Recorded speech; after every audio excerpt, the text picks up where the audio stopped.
Let's fucking roll. All right, everybody, welcome back. We're in the McBastard studio today here in Foco, USA. You're listening to the SaltyMF GOAT Podcast. I'm Brad Banyas. I'll be your host. Today, we want to talk about a subject that that's kind of a dear thing. I've had a lot of friends with this. And Scott Hunt, my good friend a long time, said he wanted to share his story about cancer and what he's gone through and the process. And I love the guy and have a lot of respect. So Scott Hunt, welcome to the show, brother. Thank you, Brad. I mean, I've known you longer than I've known just about anybody, you know? About maybe 35 years. I've learned a lot from you, and you just don't know it, you know? Well, you know, when we first met, the thought of me having 3 kids just blew my mind, and now I have 3 of my own, and think back on some of the things that you told me that, and it applies to where I'm at now. But the kids mean more to me and will mean more to you in your life than anything else. I mean, they are your reason for being, and they are the legacy we leave behind, right? Yep, 100%. And I don't know if you remember this, but when Connor was a baby, we went up to the Chattanooga Aquarium. And you and Brandy needed time to yourself when I took your kids in my car.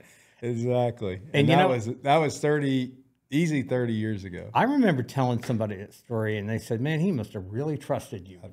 Absolutely, I did. Absolutely. Especially, I'm not a great driver. So, yeah, I did think about that after. I was like, well, in his younger days, he might have been in a few accidents, but I think he's good now. Well, I was sober, which, you know, I guess is part of my story. I'll just share kind of who I am. Yeah, Scott Hunt, I've known Brad for a long, long time. We were just reminiscing a little bit, and, you know, to do a podcast today, I hope others get something out of it. I'm going to speak from a first-person standpoint, not opinionated, just my experience, and hopefully y'all get something out of it. But, you know, it's as therapeutic for me as it is hopefully to other people. But, you know, it's you know, my story is, you know, in addition to having cancer, I'm a recovering alcoholic and addict. I've been in recovery for over 30 years, which is hard to believe, but I'm one of the fortunate ones who burned out quick. I think it's in my nature, better, I have the Rolling Stones put it, better to burn out than fade away, right? Yeah. So I burned out young. That didn't kill me, and I've taken a lot of the lessons that I've learned from that, actually, and there's a lot to be said for what I learned getting into recovery and how I try to deal with my cancer journey, let's call it. And it is a journey. It's not over, and it may never be over. You know, it may be something that I have to live with for a long time, the rest of my life. I don't know. But you know, I was telling you earlier, it's not something you expect for yourself. And it was a real gut punch when that doctor said, "You've got stage 4 colon cancer." And, you know, when I went to see the oncologist for the first time, you know, the prognosis, just the fact that I'm here today, I don't think they would have bet money on it. Yeah. And odds weren't good, but you know what? One of the things that I learned in recovery is, you know, I'll fight, I'll do my part, but the outcome is in somebody else's hands, and I can't control that now. So I'm pretty lucky. I've had great results. It's up and down and up and down, and that's one of the things that, you know, you just don't know what's next. Right. These guys lay out a plan for you, and the plan changes, you know. I was supposed to go through what they call 6 cycles of chemo, and then they said 7, and then they said 8. And it just, when you're in the midst of it, it's like, is it going to end? Like, is it ever going to end? Yeah. You know, you just, how do you prepare for it? And, you know, you do it a day at a time. You get up I got up every day and said, I just got to get through today. Yeah. And I'll make it to tomorrow. And so, you know, all the other stuff that happens, you can't eat, you're losing weight, you just don't have any energy, you don't feel well. But we started off talking about kids, and you know, the thing that drove me is I want to see my kids grow old. Yeah. You know, I want to see them graduate from high school, from college, married, whatever they want to do in life, and that's kind of something that helped me fight. And that's the one thing that that I took with me is I'm not going to give up. Yeah. So it's not always easy, but it's challenging. It definitely is challenging. And I remember reading when I got diagnosed, just the two things I said I wasn't going to do. One is I'm not going to be a Google expert. I'm not going to Google my disease and come in here and bug the shit out of these doctors. And wow, why not this and why not that? I did enough research to understand, but not to question them. That was never going to happen. So I did that, but I just kind of took a step back, learned enough, and just did the best that I could a day at a time. The other thing I learned is that you can't do it by yourself. Yeah. You and I were talking about that the other day. Things that happen to us in life, whether it's illness or things that we do that has negative impact, it's not just us. Yeah. It's everybody around us. And I'll just say, if it weren't for my wife, Christy has been the rock to get us through this. Without her, I'm not here. Yeah. The kids aren't where they are. They're not happy, and you try to shelter them. But I'm going to shut up and let you ask. You can't shelter them, man. And it's just like things like this, things you don't plan for, illness, sickness, car accidents, whatever it may be. But I mean, the good news is your kids know you love them, and that's what I think is the most important thing in life. And your wife knows you love her. You said something to me, because you and I were, you were an athlete in college, soccer. Scott was a very good athlete. Stetson, right? Mm-hmm. Yeah, I played at Stetson, and but he was telling me before, that before he was diagnosed, he had gotten back into kind of the love of weightlifting and working out, and that you'd done that for, you said, I think close to 7 years, right? And kind of attributed like that was part of the reason that your body was strong to kind of go through, what you've been doing. There's a lot to be said for that. I never did it with this in mind, obviously, but my compulsive, obsessive nature. Yeah, I got into it, but nah. But a couple of things. My youngest boy, Zachary, he and I used to go to the gym all the time, and he would do the same workout I did, rep for rep, set for set, different weights. Now I wish I could do the same reps and same weight he could do. But two things came. I got healthier, and ironically, I got healthier before I got sick. At least so I thought. And I had the benefit of spending a lot of time with him. Yeah, that's awesome. Getting to know him and teach him some perseverance, and it's a journey, not a destination. It's a lifestyle. Just take that with you. And you got to see Dad working hard, and even though I was aging, still managed to defy the odds in certain areas. But when I got sick, one of the things that the doctors, because I responded very well to the chemo, and that's one of the reasons that, they didn't tell me why they kept extending it. But it was because it was working. And my numbers kept dropping, and blood work looked good. So they're going to keep going as long as you can take it. Yep. And because the stuff is so toxic. First time I went, the guy shows up in a hazmat suit. I'm like, what in the hell are you putting in me? I mean, literally, he's got face mask and gloves and booties, and so it's really toxic, and it's really hard on you. And I was strong going in, and my body responded to it. But something the doctor said is that, in addition to being physically fit and looking, feeling better and energy and all that, byproduct is it strengthens your immune system, and that's what your body needs to fight cancer. We're always fighting cancer every day. The reason I am where I am is there was a mutation that my body couldn't handle. It just didn't know what to do with it. So the chemo helps your body attack it as well as attack it and slow it and hopefully kill it. But, it's like I said, for a long time, it was just, I didn't do anything.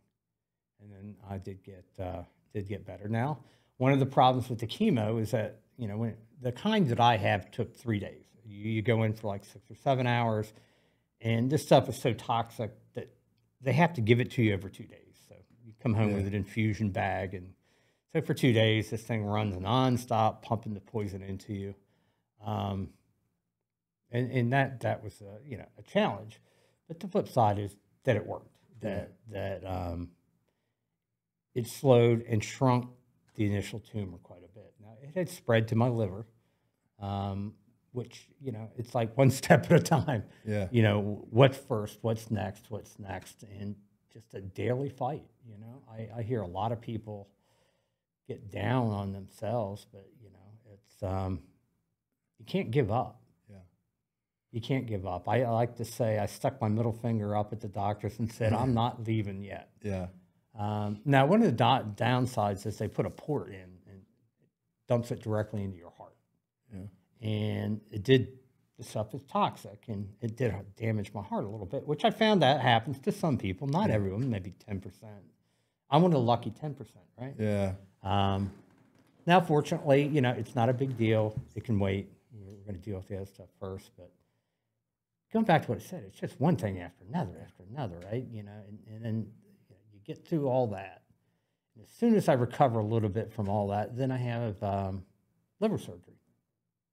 Most painful thing I've ever been through in my life. Yeah, I heard it was terrible. I mean, just, you know, now the good news is your liver grows back, but, you know, they removed maybe 25% of mine. You know, waking up in the hospital just in so much pain. And just to give you some context, I was in a car accident, woke up 3 days later, and I was in pain, and I never felt anything like this. Yeah. But you know what? It goes back to I had a lot of people there helping me through it. And that's the thing that, you know, in life in general, and you and I were talking about it, you don't have to do difficult things by yourself. I think people genuinely want to help. Yeah. A lot of people don't know. They don't know how to help. Or, you know, you have to ask. And sometimes, you know, I remember, you know, my wife has been really helpful. My younger sister has been really helpful. And one of the things I've learned in just our healthcare system now through all of this is that you have to have an advocate for your health. You cannot simply sit back and expect the doctors to do and advocate for you. You've got to, when I say advocate, somebody's got to push them for the hard questions, right? I want an answer. I want this now. I don't want to wait 3 weeks. I want it now. Let's get this thing moving. Let's keep it going because I think I mentioned this to you before. We're lucky here in Atlanta. We have great health care. We just don't have enough of it, at least when it comes to cancer. You know, my sister still lives in Philadelphia. We have one designated cancer institute, which is Emory. Yeah. Hopefully I don't get in trouble for mentioning Emory, but I'm going to anyway because they're the only ones. Yeah. Within 20 minutes, I heard she's got 5. You know, there's specialized treatment that Georgia has 1 location for it. She's got 6 within 20 minutes. So I sometimes think you need an advocate to make sure that you get the kind of care that you want. And sometimes I don't want to knock the doctors, but they take the path of least resistance, right? You know, you've got to push. And my wife and my sister were great advocates. You know, my sister came down, went to a lot of the early infusion therapy or the core chemo stuff. And so my point is, if you ask for help, it's there. And sometimes help is just, I just need to vent. I just need to bitch. Yeah. You know, I need to get it out. Yeah. Well, and it's necessary, right? I mean, it's not something that I think, even though you think like, I guess when you're sick and, you know, you think, you're thinking like into yourself about how bad it sucks and whatever, you got to let that shit out because you don't get rid of it. I mean, it just sits there and kind of boils and negativity. Like, how did you fight? I'm just curious, you know, like, how did you fight the negativity? Because I know there's probably a lot of negativity going around in your brain. And like, how do I get through that? Yeah. Like, how did you, I know family wise, and that, I mean, that is a reason to 100%. It's enough. That's enough reason to want to live. But like, did you do anything different or that helped you maybe kind of get over the negativity of just the whole damn shitty situation? Yeah, I mean, it's easy to say, why me? Yeah. Why this happened to me? And then I read an article, just, you know, remember I said I was doing a lot of research, but most of it was just how other people did it, right? and talking to others, in the fusion therapy. But, I'd walk around and talk to other people that were there. But one of the things that I read was, why not me? Why? I'm not special. Right. I mean, it's going to happen to somebody. And it sucks that it happens to me. But that doesn't change. If I stick in that mentality, it's not just, it doesn't help me. And right. I've been through a lot of adversity, right? I mean, Yep. I'll go back to what I said. Getting sober, particularly at a young age, wasn't easy. And a lot of that was like, when I went to a negative spot, it was usually because I was trying to project beyond and trying to control outcomes. And I can't do that. I just had to get back to, what can I do today to help me just get through today? And the outcome's going to be what it is. That's a God thing. It's beyond me. I don't want to get ultra religious here, but I do believe that there's you can get religious here. You can get whatever you want. It's fate, right? I mean, there's a plan. I don't know what it is. I'll do my part, and the outcome's going to be what it is. I just got to be willing to do my part, which is to fight. I can tell you, I know a lot of people that just quit. Yeah. That I can't take the chemo anymore. I don't want to do it anymore. Well, if you don't, you've quit. Yeah. And you're accepting whatever it is. I mean, listen, we're dying every day. Yeah. We get older. It's a fact. But I'm not ready to go anytime soon. And I've just got too much to live for. So how I get through that, a day at a time, man. Yeah. I mean, there's a there's a men's meeting. I don't go to a lot of AA meetings and all that anymore, but just one I try to get to on Saturday mornings. And the guys there have been really helpful. And, I met a guy there that had a different kind of cancer, but stage 4, and he's been over it for 10 years. Yeah. And not only is it over it, he didn't get drunk, didn't use over it, which, it's a challenge because for me, there's a certain fear of taking medication, pain medication in particular. I mean, it scares me because I could very easily go back to where I was before. Well, I want to give you some kudos because you did. It was 30 years or so that you took a drink. So I think we should celebrate that because I know that you always say you're recovering, but in my mind, I know it's always struggle. But 30 years is worth. It's worth kind of saying, hey, great job on that. There's a point worth making on that is that, and it's probably the only thing I'll say on it is that time matters. Yeah. I don't care what anybody says. Well, whoever woke up earliest got the most bullshit. I'm sorry, it's just not true. For me, it's when I crossed that point where I've been sober longer than I used. It became instinctive. Things just started to click, and it's not the first thing or the last thing I ever thought about. And it's saying we will intuitively understand how to handle situations that used to baffle us. Yeah. Normal people don't go drink a fifth of vodka or go down a whole bottle of pills or whatever. It's just not what they do. And so, I've always had a healthy fear of that. It's not that was my drug of choice, but I do know in bad situations that can take over people. You can get, it's just constant concern of mine. So I struggled with that and the pain, but at the end of the day, you get through it. You just do what you can do, and you lean on the people you can lean on, and we'll say that their family dynamics are what they are, and family had some infighting there for a long time, but sometimes tragedy helps mend fences. There's a good thing. Yeah. It actually helps people remember, and it helped me remember that a lot of shit's just trivial. It just doesn't matter. Yeah. What's important anymore? What happened 20 years ago doesn't matter anymore. Yeah, it really doesn't. Like, it's so funny. Like your past really, it's part of who you were, but it doesn't define who you are today or tomorrow or the next day. And like, I just find so many people that live in the past of what they did. Maybe they did something bad or whatever. I mean, if you're not that person you were, which we do change, you do have certain core, personality traits. But if you're not that person, it's so hard for people just to let it go. And I like what you're saying day by day, because I mean, really, we all should live in the present, the moment, because you can't control, like, no one can, I can't control what happens tomorrow or next week or whatever. I can have impact as far as what I'm doing. You can try. Yeah, try. You know, you do what you can do, and just that's the trick. What can I do for today? And it's kind of a life lesson. I mean, I apply it to getting over cancer, but apply it to everything. And what it's helped me is it makes me more sane. It keeps me from just being so uptight all the time. You know, I do what I can do, and hopefully the outcome will be what I want it to be. And if it's not, it's okay. You keep going, keep going. And, you know, there were times when I lost 45 pounds through all this. I'm 140 pounds. And they're saying, we want one more month. You know, part of me wanted to say, fuck it. Yeah, exactly. I'm not doing that. Yeah. But you know what? I did my part and the rest. And it's like I said, I had a scan last week, and the results aren't what I wanted.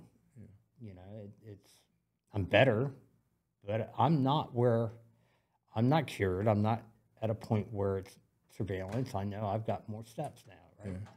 I've got to have another surgery on my liver. I'm going to have to probably have surgery on my colon. Yeah. And I'm probably going to have more radiation. So just when I thought I was at the end. Yeah, you're at the end. You're not. And, you know, you talk about the last couple of days have been hard. And so, you know, being here today has actually helped. It gets me out of myself, and, you know, it's therapeutic for me and hopefully therapeutic for other people. I just,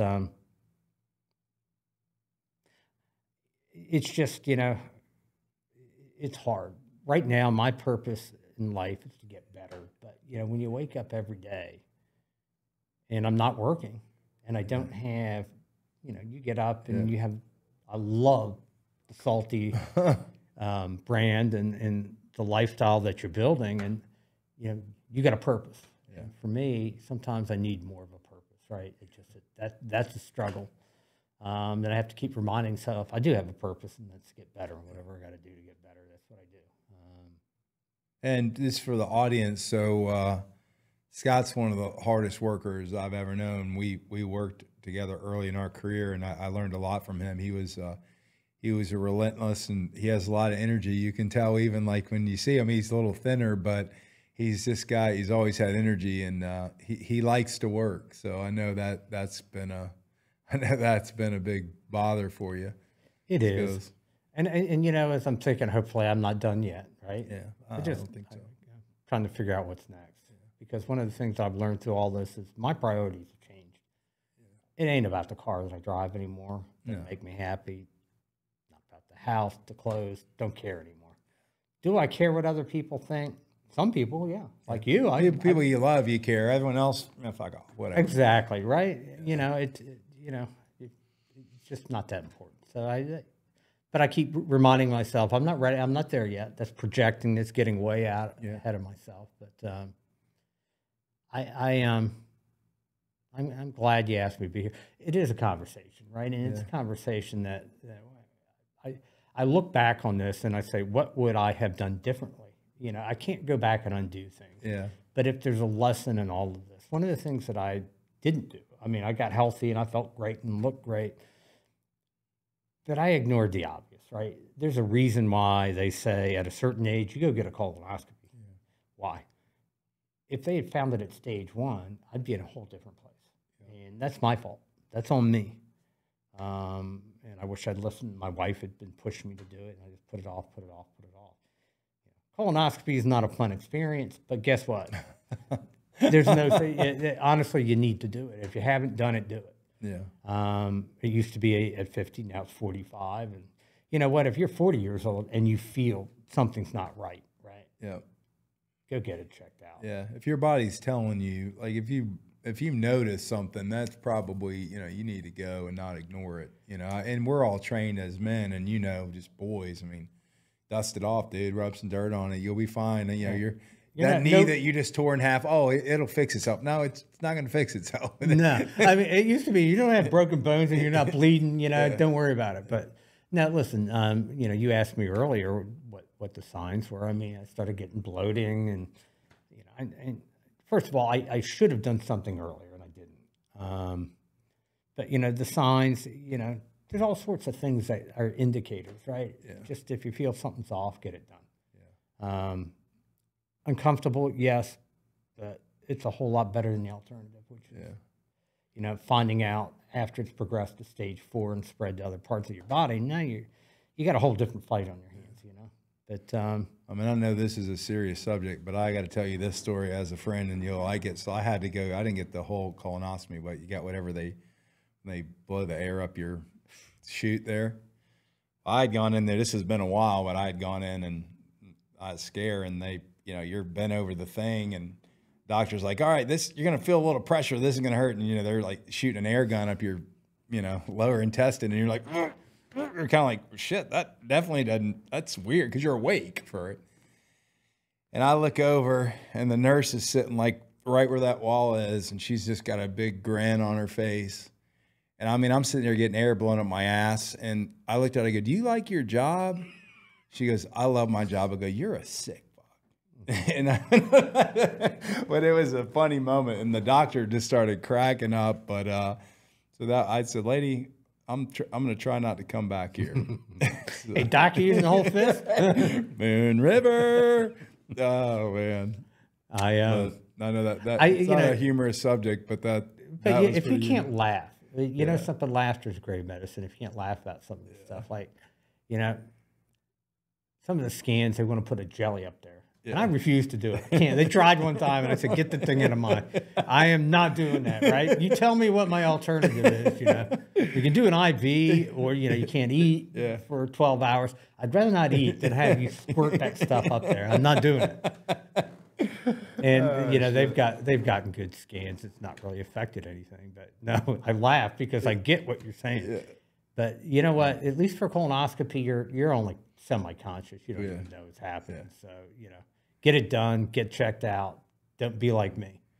Learn from those that have made the mistakes that you don't want to make. And, just take care of yourself. Be healthy. Live a healthy lifestyle. People have asked me, do I ever wish that that I was able to not be an alcoholic, right? To be able to drink and all that. Because I asked the doctor, I said, my lifestyle wasn't really conducive to this stuff. He goes, it had nothing to do with it. He goes, not at the length of time that you've had and when you quit, but it can. If you were telling me you were still drinking a fifth of liquor now, I said, it probably contributed, but he goes, no, but it's all about balance and just in general. I only throw that in there because if you're not, I'm not saying you have to be obsessive over exercise and diet and all that, but just be cognizant of it, right? Everything in moderation, and you're fine. Right? Yeah, and it's movement, man. I mean, we got to move. Like, you got to do something, walking or whatever you're doing. It's just movement. We're built for that. Like, we're not built to be sitting in a chair behind a damn computer all day. And then we did that shit for a long time, and we were blessed with genetics, and we got away with it for a while. Except Grammys. Grammys, call out to Grammy's Country Restaurant that Scott and I used to go to. Grammy's buffet. Grammy, we would eat there every day, and I remember when I hit 220, I thought I was fat, and then I didn't stop till I was 280. Grammy, you're a good woman. You cook some good country cooking. Yeah, well, not anymore. I don't do buffets anymore unless I'm in Las Vegas. Now, I will say, go to Vegas. If you don't go to those buffets and somebody else is footing the tab, especially. You go to the Bellagio buffet for $60 and eat all the crab legs and lobster you can eat. Yeah, well, I'm sorry, I'm going to do that. But no, Grammys is all the fried catfish and fried everything. It was amazing, actually. It was almost heaven. But I'm glad that I moved away from Grammys. Yeah, you and I both. Now I'm into. It's funny. One of the things that everything changes, right? I didn't get a haircut for a year. Now, I didn't lose all my hair, but it got thin, but it wouldn't grow. Which is saying something, because you had a buzz cut, You got a lot of hair. You got better hair than I got. But I didn't get a hair. But when it started growing, it grew back different. Right now, instead of being real coarse, it's real fine. And when I lost all my taste buds, I tell people this all the time that eating is hard, and it's not. Some people it's nausea, not for me. It's that I couldn't taste anything. Yeah. So in addition to not having an appetite, if you don't get any enjoyment out of it, then why do it? Yeah. But as I've gotten my taste buds back, they've changed too, right? And you're talking, I love pad thai. Yeah. I just do. I've always liked it, but now it tastes really good. And I've been going to the same place you and I used to go to years ago. Dude, that's crazy because that's 30 years ago. easy. 25 years ago. And she's still there. Angie sauce. Yeah, hotter than Hades, but love it. So this woman that she's awesome. Angie, if you're out there, you're listening, I don't know where you're at, but she would come out, and Scott and I are like hot sauce freaks. And she was like, oh, I make my own hot sauce. So we're like, oh, can we have that? So every time we came in, there was some name for it, but her name was Angie. We started calling it Angie sauce. And it's funny because about not long ago, I was driving up Roswell Road where it was. And I was just thinking, man, I really like some Angie. I'd really like to go get that. Well, the Thai house is on the corner of Crossville Road and or Holcomb Bridge or whatever it is there, and Crabapple Road, that little shopping center. Oh, yeah. So that's out near you. And that's why I go. Well, we need to go out there, yeah, because I definitely, now that you said that, I'm not going to get it out of my head. And I'm getting hungry now. Yeah. So, yeah, that I may have to go. I may stop on the way home and pick some up. Just it's kind of one of the things. But, things change, and I'm still figuring all that out. But, we were talking about the kids, and I, when you get sick, it impacts everybody. Right? Oh yeah, it's unavoidable. You can't hide it. You can't bury it. My kids have been great through all this too, but they're scared. Yeah. They see their dad go from super energetic and running around and just being full of energy to there was a time, man, I could barely get out of bed. And it scared them. And they come in and check on me periodically, and it goes back to what's important in life, right? Full circle. People say, are you glad you're sick? Hell no. I wish I didn't have cancer. Is there a positive out of all of it? Sure. You reassess things and struggled. Hell yeah. One of the things I've struggled with, and I've had a lot of people praying for me, right? And I was never really strongly connected to church or to God, but it's helped me with that a little bit. I still struggle with it. When I pray, I still sometimes wonder, am I really connecting? But I do know that there are a lot of people out there that were praying who do connect, that do understand all that.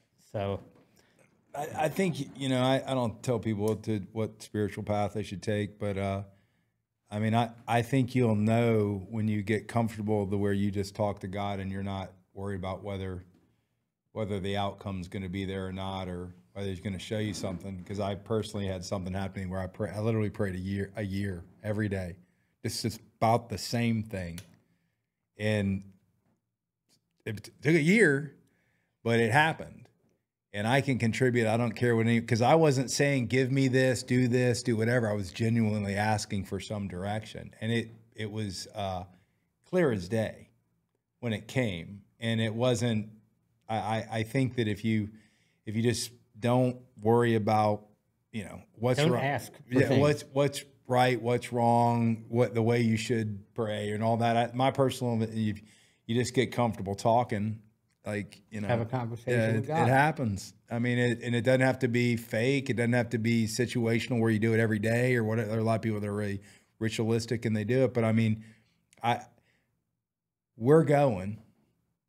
We're all going. You Every and I day. both been around long enough. I've seen my parents go, my uncles go, my grandparents go. It's coming. So the reality of it is one thing for sure. We may not be born equal, but we're all dying equal. You got that right. And the thing that I take with this is that I want to make the most memories and the best memories that I can. Absolutely. And, as I look back at some pictures of my firstborn, Chris, and now he's 4 and going to be a senior in high school. And, this is their last summer with him. Yeah. I don't know. But, He'll be back. Chris, I want that bear rug back. I think your dad said you got rid of that bear rug. Remember gave him that bear rug? Yes, you did. He had that in his room for a long time. That was awesome. That was great. That was a great thing. Well, the one thing I'm proud of you, dude, is you've always had a work ethic and spirit and been a very good friend. But that's an example. I think in that time, your kids are proud of you, even though they're scared. We're all scared, right? But the fact of the matter is, life is a gift. It's a gift. you want to live, you want to do it, you know it's a gift. And I think that message to people that aren't sick or whatever, it's a gift. It is a gift. And you should want it and want to continue because it's a gift. And you know what? When it's gone, it's gone. Yeah. Make the most of what you have. Take advantage of the time that you have. You know, whatever it is that you find that makes you happy, do it. Yeah. You know, and it just is. You don't get a second chance. You know, time is the one thing we don't get any more of. You know, Absolutely. Every day is a different day, and you know, tomorrow might not come for me. I don't know, but I just make the most of what you have, and you know, really think about what's important. Yeah. You know what? It's not what I think is important today and what I thought when you and I first met. Oh yeah, radically different. We were chasing stuff. The other thing I've learned is that, you know what? I may not have a lot of friends in this world, but the few friends that I do have are real good friends.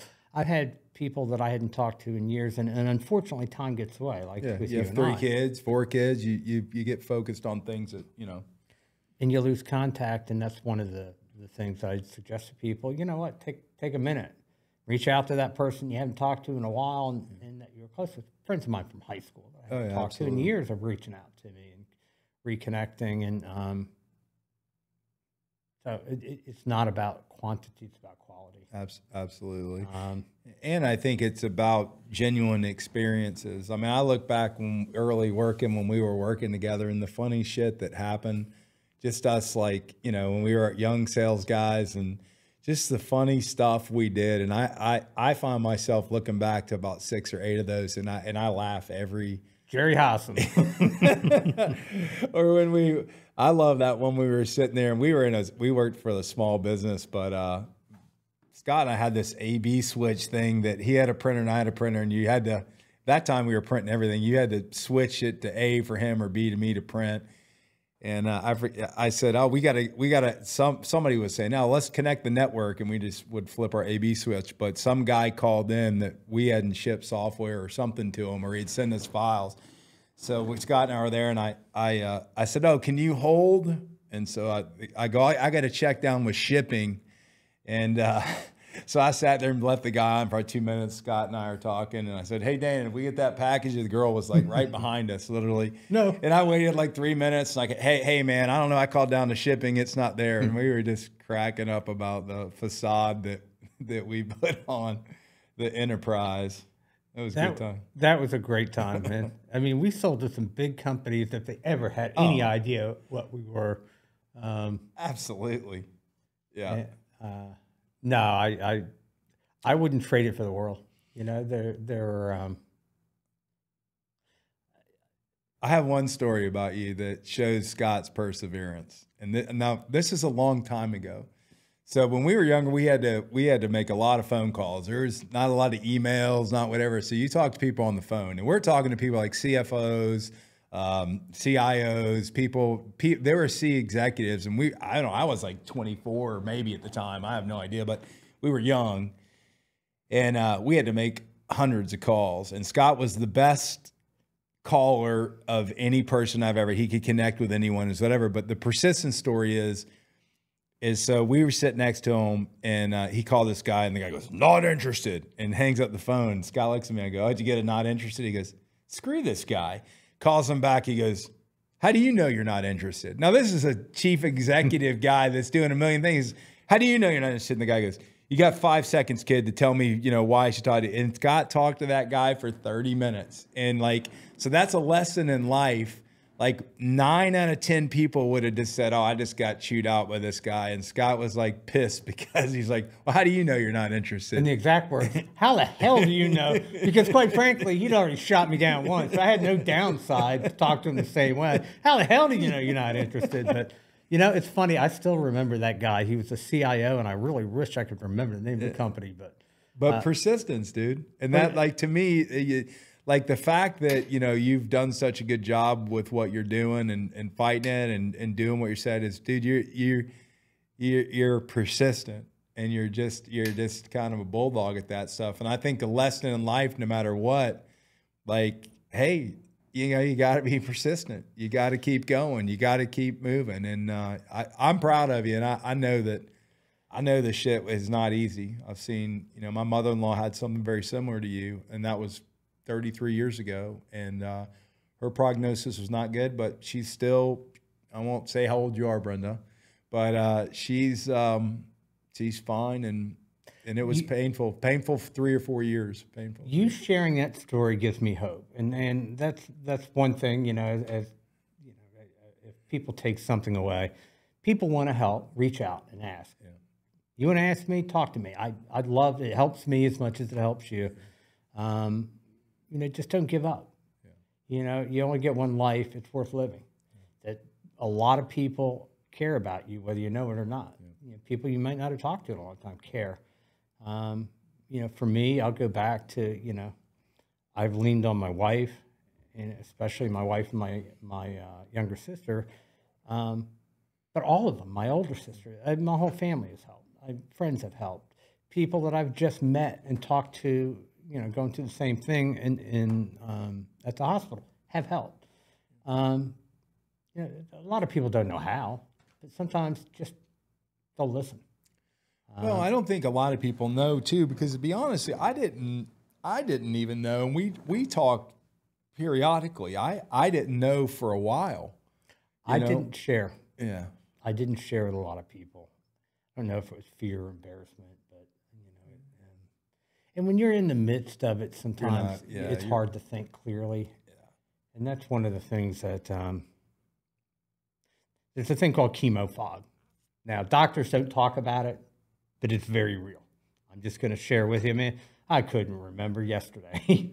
It goes away over time, but you're mentally, you're not 100%. And if people, as they watch this, and hopefully people get something out of it, don't quit. Lean on others. You don't have to do this by yourself. As tragic as this may be, and maybe the outcome is not what you want. But the outcome's never going to be what you want if you don't fight, if you don't keep going through it, even when things seem like you just can't take it anymore. Just go for one more day, just till you lay your head down at night and close your eyes, and wake up, and it's another day, and look around and just see what's important to you. Find a reason to fight. For me, it was my kids, my wife, my family, whatever it is, Connect to something. Adversity, nobody promised me anything in life, ever. Other than you'll have a life. What you do with it's up to you.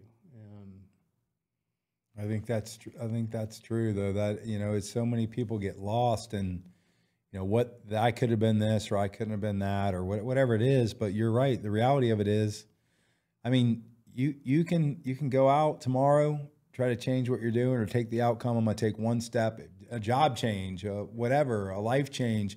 It is an hour at a time, second at a time, day at a time. And worrying about what's going to happen 10 years from now, you ain't got any control over that shit anyways. And if worrying helped me solve problems, I'd be a basket case, right? I'd always worry, but it just doesn't make life any better. And it doesn't, the thing is, you just got to try. Yeah. You got to put the effort in and just lean on others. Mm. And so, if I hopefully take anything away from this is that, this is something that's happening. It's real world. Yeah. There's more and more people getting cancer. I can't tell you how many people I know. Same kind of cancer, different kind of cancer, but it's happening. And we're going to see more and more of it. And, everybody's journey is different. This is my journey. My journey is, my experience is I just fight a day at a time, and hopefully the outcome will be what I want. Right. But I'll fight for one more day, and I'll make the most of what my life has for today. And tomorrow will bring what it brings.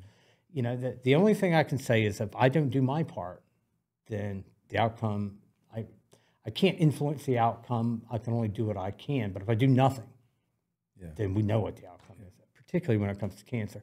If you quit, if you stop fighting, and I've seen people stop, we know what the outcome's going to be. Yeah. So, not easy.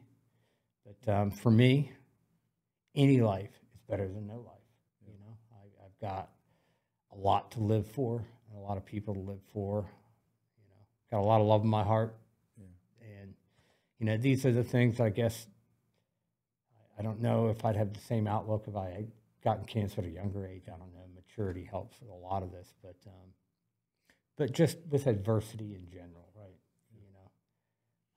People ask me, I'll go back to my experience in early recovery, because there were times when I was hanging on by a thread, an hour at a time, a day at a time. And that has been the approach that I've taken through this whole cancer treatment, because I don't have a choice.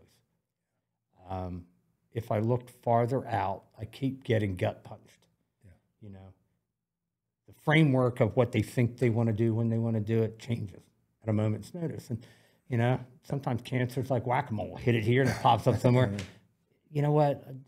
It's not my fault. Nothing I did, but now what do we do about it? And what can I do to help it? And, the one thing I need Grammys back again. I need to put some weight back on again. If Grammys is over, I'm not going to eat with you because I don't be 280, but I'll help you. I'll help you do your weight gain program back. Well, I think Angie's in some good barbecue. Yeah, well, we'll do that. If you want barbecue every Fridays, I'll meet you and fatten you up. Bubba's Barbecue. We'll get some of that white bread and. This place over here at Halcyon, they've got a noodle shop in there. Yeah, it's good. It's good stuff. Brad, thank you for having me, man. Yeah. It's been therapeutic for me. It's gotten me out of myself, and you know what? You're one of the easiest people I've ever talked to, because you make people, and this is just a comment for you. If y'all don't know Brad, I'm going to say he makes people feel better about themselves, and that's why people like to be around you. I appreciate that. I mean, it's just no judgment, no, be yourself, and people appreciate that, whether you know it or not. Well, I appreciate that. I genuinely appreciate it. I grow that beard. The beard. You can have some of my. Unfortunately, I'm losing hair on my head and growing it on my face. But other than that, you can give me some of your head hair, and I can. My kids give you ask, my beard. "Why don't you grow a beard?" I said, "I'd look like a skinny Santa Claus, man. It'd be all white." Yeah, you'd be a good Santa. Anyway. Well, in closing, in this, like I said, this. I really appreciate Scott sharing this because it's personal. And when we talked about it, I don't give a shit how many likes a show gets. I don't give a shit about any of that. I hope people get some genuine, people are going through cancer. It's horrible. It's a tough road. And, people love you and are rooting for you. And Scott, I love you with all my heart. He's a good guy.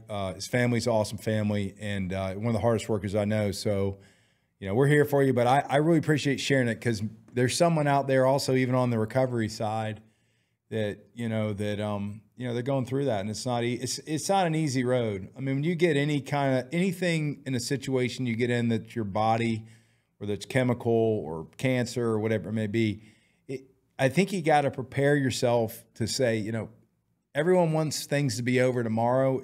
It may not be over tomorrow.